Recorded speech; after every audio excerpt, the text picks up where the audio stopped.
नमस्कार. अथ तो ज्ञान जिज्ञासा. आपल्या जिज्ञासेपोटी आपल्याला माहिती असावं म्हणून सरळ सोप्या बोली मराठी भाषेत भारतीय तत्त्वज्ञान समजून घेण्याचा आपण प्रयत्न करत होतो. आणि त्यापैकी 6 आस्तिक दर्शनापैकी 6वं आणि शेवटचं दर्शन समजून घेण्याचा प्रयत्न आता चालू आहे, आणि ते म्हणजे वेदांत दर्शन.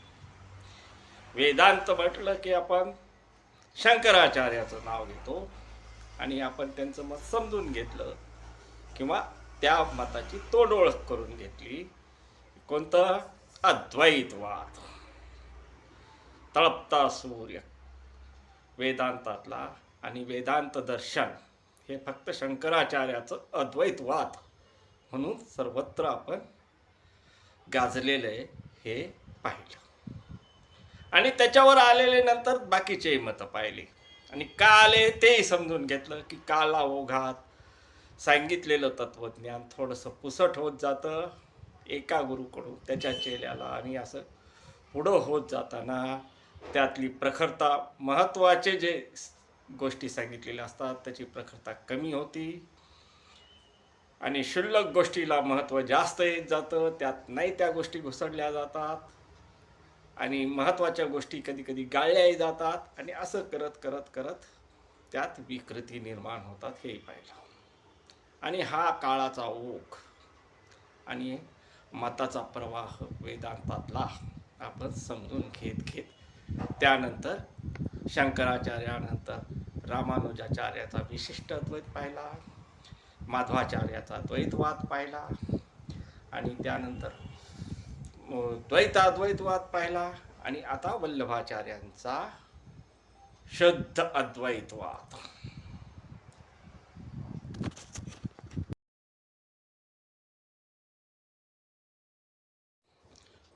ब्रह्म सत्यम जगत मिथ्या जीवो ब्रह्मो ना परः.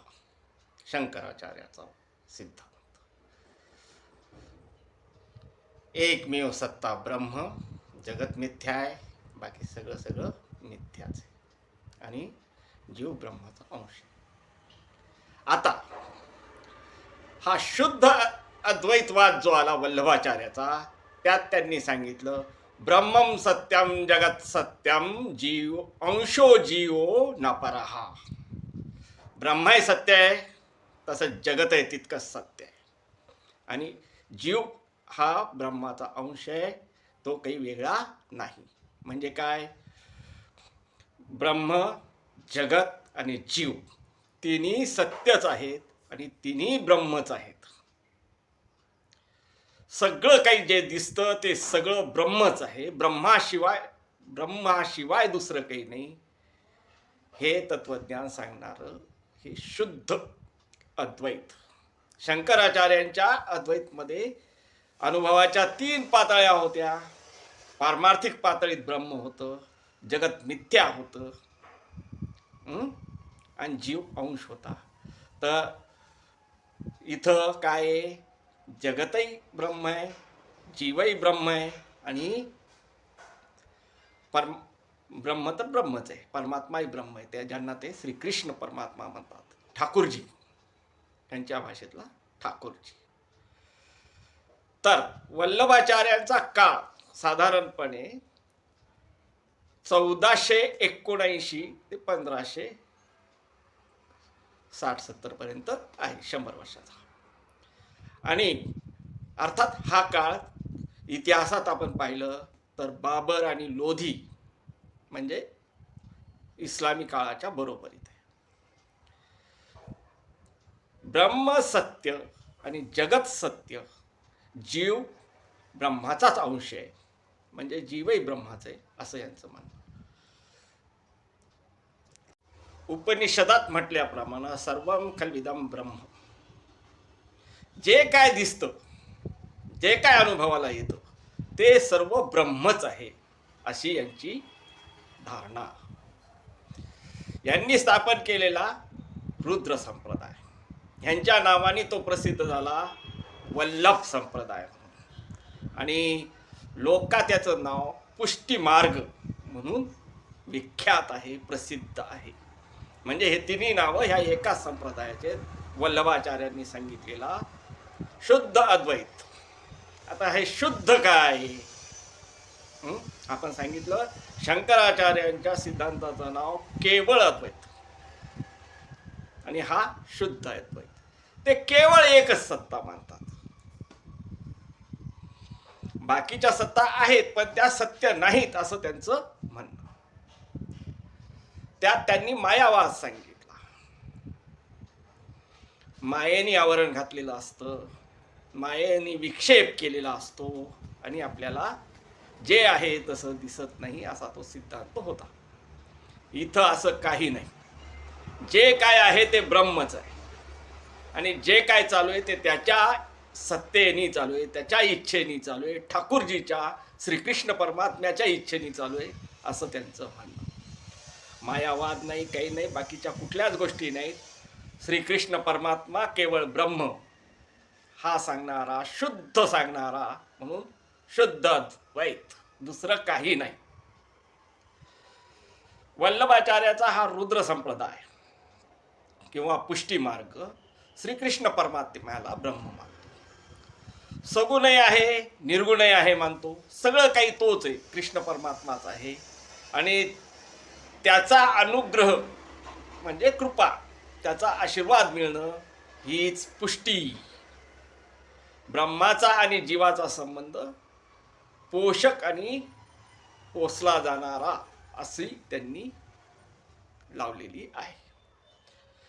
श्रीकृष्ण परमात्मा ब्रह्म आहे आणि भक्त वर अनुग्रह करतो, कृपा करतो, त्याचं पोषण करतो. त्याच्यातल्या विचारांचं पोषण तिन्ही लेवल बोलावं, शारीरिक, मानसिक, आध्यात्मिक.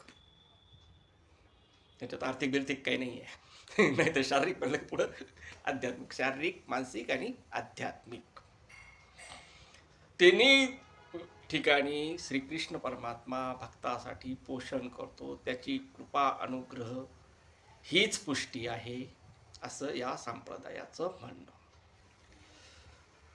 वल्लभाचार्यांनी बरेच पुस्तकं लिहिले. आचार्य म्हणतो म्हणजे त्यांनी ब्रह्मसूत्रावर भाष्य लिहिलं आणि ते अणुभाष्य म्हणून आहे. शिवाय गीता भाष्य आहे, बृहद भाष्य आहे, त्यानंतर अजून त्रिविध नामावली आहे, अजून बरेच सगळे पुस्तक आहेत. भागवतावर भाष्य आहे, सुबोध टीका.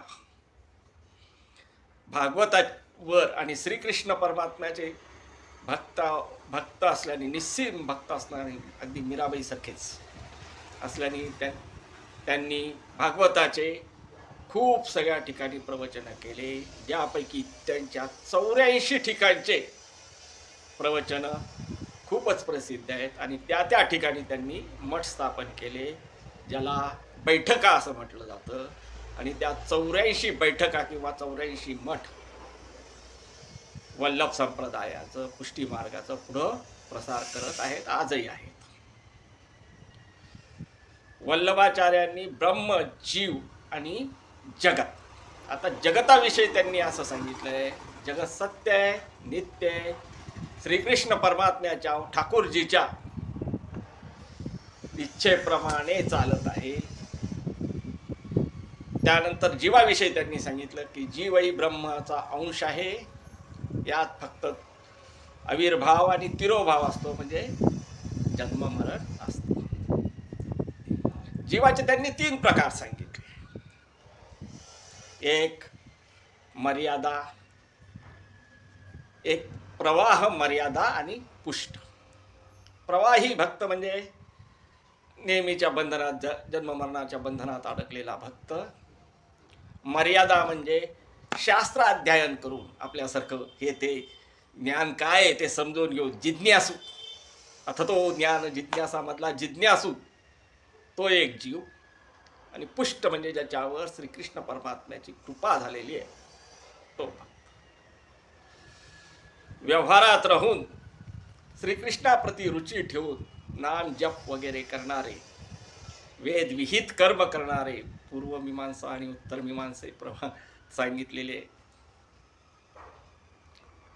भक्त जप तप करून मोक्ष मिळवायचा प्रयत्न करणारे भक्त प्रवाही, जिज्ञासू भक्त मर्यादित, आणि पुष्ट म्हणजे त्यांच्यावर श्रीकृष्णाची कृपा झाली, श्रीकृष्णाने त्यांना मार्ग दाखवलेला आहे, श्रीकृष्ण त्यांच्या आध्यात्मिक पोषण करतो, तो भक्त पुष्ट.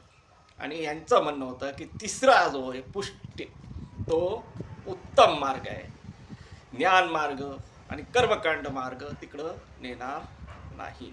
मोक्षासाठी पुष्टी मार्ग, पुष्टी म्हणजे भक्ती, भक्ती मार्ग. भक्ती करायची तर भक्तीचे त्यांनी 3 प्रकार सांगितले, अर्थात हेच प्रवाही, मर्यादित आणि पुष्ट. प्रवाही भक्ती म्हणजे नामस्मरण, जप, ऐहिक उपचार, कर्मकांड वगैरे. त्यानंतर जिज्ञासूचे जे ते म्हणजे शास्त्र वाचन, प्रवाह वगैरे वगैरे. प्रवाहीचे झाले नामजप. त्यानंतर मर्यादित जे झाले, आणि पुष्ट म्हणजे ते त्यांनी अंतःकरणातून श्रीकृष्ण परमात्म्याला वाहून घेतलेलं असतं, त्यांच्या हृदयात भक्ती खोल रुजलेली असती, ज्ञानाविषयी त्यांना काही इतकं देणं घेणं नसतं, आणि रुची तर म्हणजे असतीच असती. पहिल्या भक्तापेक्षा, ह्या 2 मार्गापेक्षा हा तिसरा मार्ग उत्तम राहील. भक्तीत त्यांनी 3 अवस्था सांगितल्या, पुष्ट, परिपुष्ट आणि पक्व. पक्व भक्तीत संसारापासून तो अलिप्त झालेला असतो. पहिल्या भक्तीत त्याला रुची निर्माण होती, त्याच्यानंतर त्याचा ध्यास लागतो, आणि मग पक्क व्यसन लागतं. असो, तर भक्तीचे 3 प्रकार, जीवाचे 3 प्रकार, पुष्टीचे 3 प्रकार आत्ता आपण लक्षात घेतलेले. एक स्टेप प्रमाणे येते, आणि भक्तीकडं जाण्याचा प्रकार आहे, एवढं आपण समजून घेऊ. आपण तोंड ओळख करून घेतो आहोत. तर पुष्टी मार्गाविषयी हे जे सांगितलं, तर त्यांनी सांगितलं की जो पुष्ट भक्त असतो त्यांनी नित्यसेवा सर्वांनीच केली पाहिजे. पुष्ट भक्तांनीच नाही, सर्वांनीच नित्यसेवा केली पाहिजे. नित्यसेवामध्ये राग, त्यानंतर भजन संकीर्तन आणि समर्पण, 3 स्टेप. राग म्हणजे गायन वगैरे, नृत्य गायन करून नामजप. त्यानंतर दुसऱ्या ह्याच्या शृंगार, आपल्याला जसं जसं आवडतं तसं तसं देवाला व्हायचं. आणि तिसऱ्यांदी समर्पण, पूर्णपणे त्या भक्तीत लीन होऊन जायचं. ह्याशिवाय अष्टछाप म्हणूनही ह्या संप्रदायाची खास वैशिष्ट्य आहे की ज्यात 8 संत आहेत. 8 संतांनी वेगवेगळ्या भावाने श्रीकृष्ण परमात्म्याची स्तुती केलेली आहे. आपण फार खोलात जाऊन पाहणार नाही, मी फक्त आता इथं नावं सांगतो, कारण ह्या एकेका नावावर बोलायचं झालं तरी एक स्वतंत्र व्हिडिओ होईल. पहिलं नाव आहे सूरदास, त्यांचे दोहे अभंग वगैरे तुम्हाला सगळं एक खट्ट्या नाव घेतलं कीच आठवत असेल. कुंभदास, परमानंददास, कृष्णदास, नंददास, चतुर्भुजदास, छतस्वामी आणि गोविंद स्वामी. हे जे 8 संत झाले आणि त्यांनी वल्लभ संप्रदायाचा प्रसार केला, तर ते अष्टछाप म्हणून वल्लभ संप्रदायाचे ओळखले जातात. मग आतापर्यंत आपण हा इतिहासाच्या प्रवाहाबरोबर वाहत जाणारा वेदांताचा प्रवाह पाहिला. पहिल्यांदी अद्वैतवाद, द्वैतवाद, विशेषद्वैतवाद, द्वैताद्वैतवाद. त्यानंतर आपण पाहिला तो आजचा शुद्ध अद्वैतवाद. अद्वैताकडून निघून आपण परत अद्वैताकडे आलो. आणि वेदांताचा हा मार्ग पूर्ण पुष्ट करत राहिला आणि सनातन हिंदू धर्म यामुळे फळत फुलत राहिला, त्याचा अधिक प्रसार होत राहिला, जनमानसात खोल रुजला. आजही आपल्याला दिसतं ते वेदांत दर्शन सर्वोत्तम असल्याची साक्ष देतं.